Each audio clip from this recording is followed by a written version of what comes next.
ko tuloy si Juan saka si Pedro, nag-apply ng trabaho. Unang pumasok, si Juan, in-interview. Sabi ng interviewer, sino ang presidente natin ngayon?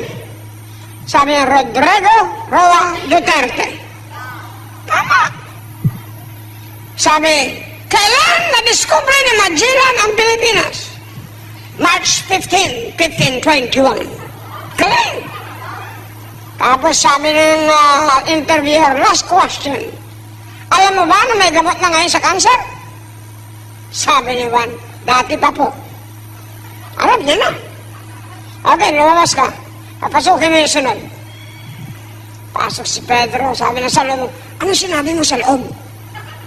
Basta't ang sagot mo, Rodrigo Duterte, March 15, 1521, saka dati pa po. Basta't ano yung sagot mo? Bay, pagpasok sabi ng interview kay Pedro, anong pangalan mo? Rodrigo Duterte. Kailan ka pinanganak? March 15, 1521. Sabi nung nag-interview, parang si Raulo ka, dati pa po. Naalala ko tuloy si Juan sa